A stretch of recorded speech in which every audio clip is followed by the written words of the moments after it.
ask you, have you ever found yourself creating stories, knowing that you've got to get through some kind of exercise that could be a little bit challenging outside your comfort zone, and finding that your mind is creating more and more stories that need to happen? I'm Tam and I'm from Why You Can Too and the Avatar Collective.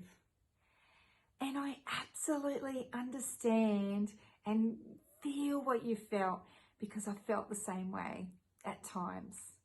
And I've had to sit back and look how the whole situation plays out.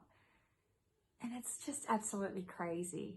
So today I'm going to share with you some tips and some tools and some lessons that I learned along my journey on my way to success. Does that sound cool?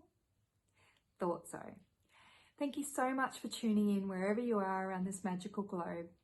It'll be my absolute pleasure to be able to share this story with you, because it is a powerful reminder of what the mind is capable of.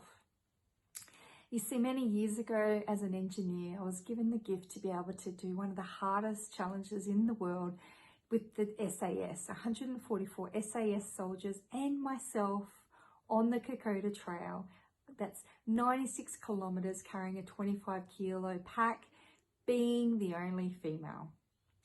Leading up to the time, I had 2 weeks notice to train for one of the hardest walks in the world. And during that time, my husband was away working, and I was working as an engineer full time, studying overnight time, doing my teaching degree. How crazy is that? And looking after 2 little girls as well. I didn't get time to think about the whole process. When I was given the opportunity, I said yes, jumped in, boots and all, and didn't actually think of the outcome. All I could feel was the excitement. My brain didn't have a chance to say no. My heart just went yes. My husband said yes, and so I just jumped in and did it. So during that period, yes, 2 weeks training, I put on my pack overnight time, got a babysitter in, and did some training, minimal training. I was already quite fit, which was really to my advantage. But I didn't get a chance to think about it until I was on the plane. On the plane, on the way over there, that's when all these stories just came up, just appeared. You know, I created all of these things, because then I was like, oh my goodness, you do realize this is one of the hardest walks in the world, don't you? You do know that, you know, these are some of the toughest guys you'll ever come across, and you're the only female, you're having to carry your own pack. How silly are you? What's gonna happen, not even if, but when you go over on your ankle with this 25 kilo pack? How are you gonna get out of there? Is a helicopter gonna come and rescue you? Oh my goodness, you'll possibly be on the news. The further I got into it, the deeper the stories came and were created. Until day 4, on the hike, in one of the hardest journeys in the jungle, I manifested the exact story that I created. Because we can manifest good stories and we can manifest bad stories. It depends on where we send our energy and the focus that we put to it. So when I went over on my 25 kilo pack on my ankle, and all you could hear is and all of the guys stopped and they turned around, and I thought, oh no. I knew that we needed to rest, ice, compression, elevation. However, resting with the Kokoda Trail, with some of the toughest guys in the world, maybe not.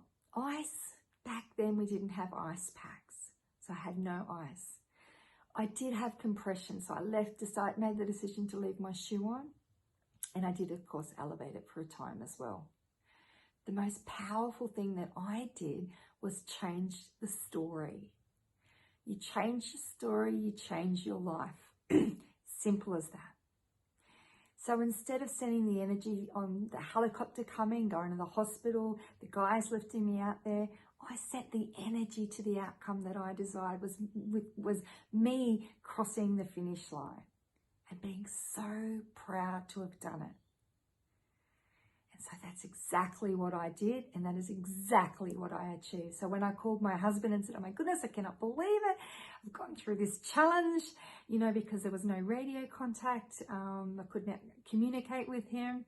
And so when I told him that I'd completed, he said, Tam, I knew you were going to do it because of your determination. But I was saying to him, but you don't understand, because my mind was telling me no. So I hope that that stirred your soul, and I've been able to share my story, just to share some of the incredible experiences that I was able to do during my time as an engineer in the Royal Australian Air Force. I'm so grateful for the opportunities and the lessons that I learned as a leader in that space that I'm able to now bring to life in my business, to be able to rise up and shine and bring tons of people with me. And all of these tips and tools have come together to really allow me to manifest just what I want in my life. So I'm known as a manifesting connections queen. I see unlimited possibilities absolutely everywhere, and send the energy to the outcome that I desire, and I bring tons of people with me. So if you're in business and you have a service or products, consider jumping on board to the Avatar Collective. I'll put the link below, where there's no cost to shine a light and expand your reach and join our fast-growing collaborative global community, where we have loads of free and low-cost tools to enhance your reach. It's absolutely incredible, and I love doing